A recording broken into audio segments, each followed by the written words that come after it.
사람들이 가지고 있는 소원 중에 하나는 큰 사람이 되는 것입니다. 비록 어려운 처지에서 말은 하지 않는다 할지라도 누구나 큰 사람이 되고 싶어 합니다. 큰 자가 되기 위해 애쓰고 노력합니다. 이 세상에서뿐 아니라 하나님 나라에서도 큰 자가 있고 작은 자가 있습니다. 우리가 천국에 가서 하나님 앞에 서게 되면 큰 자와 작은 자로 나뉘게 될 것입니다.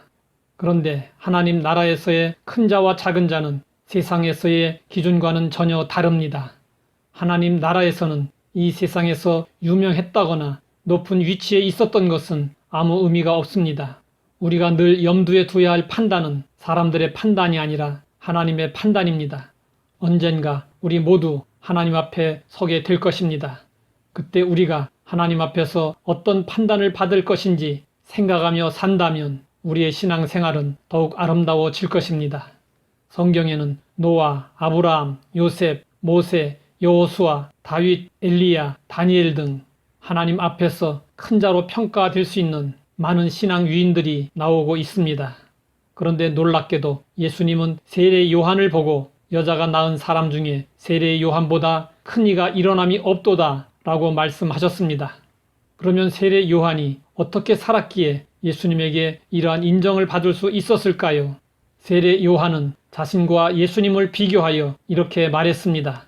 나보다 능력 많으신 이가 내 뒤에 오시나니 나는 굽혀 그의 신발끈을 풀기도 감당하지 못하겠노라. 나는 너희에게 물로 세례를 베풀었거니와 그는 너희에게 성령으로 세례를 베푸시리라. 예수님 당시에는 종들이 주인의 신발끈을 묶어주고 풀어주었습니다.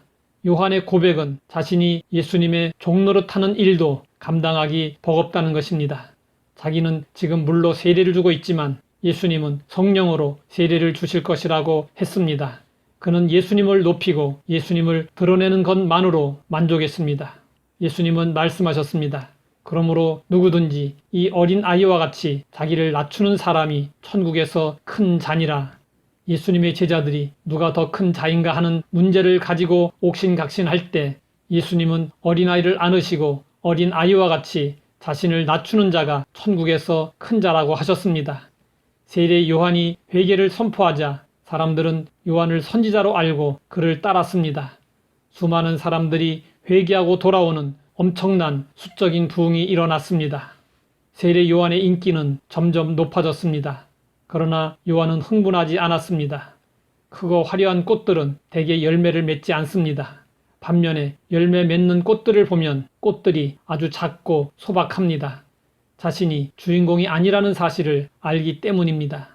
자신을 아는 사람은 열심히 일하고도 자신을 자랑하지 않습니다. 세례 요한은 자신이 누구인가를 알았기 때문에 자신의 인기가 올라가는 것에 관심이 없었습니다. 사람들이 자신을 메시아로 착각할 때도 대충 얼버무림으로 영광을 누리려 하지 않았습니다. 예루살렘에서 종교 지도자들이 찾아올 정도로 유명해졌지만 관심이 없었습니다. 세례 요한은 자신을 드러내지 않았습니다. 그는 자신이 메시아의 길을 예비하기 위해서 태어났고 예수님을 높이기 위해 존재해야 한다는 자신의 사명과 본분에 충실했습니다. 그는 광야에 외치는 자의 소리로서 만족했습니다. 예수님이 세례 요한에 대해 여자가 낳은 사람 중에 세례 요한보다 큰 이가 일어남이 없도다 라고 말씀하신 이유가 바로 여기에 있었습니다. 하나님은 교만한 자를 대적하시고 겸손한 자에게 은혜를 주십니다. 겸손하면 하나님께서 높여주십니다. 하나님 아버지, 모든 것이 은혜이기에 오직 하나님께 영광을 돌립니다. 조그만 업적에 교만하지 않게 하시고 늘 겸손으로 허리를 동이게 하옵소서. 예수님의 이름으로 기도드립니다.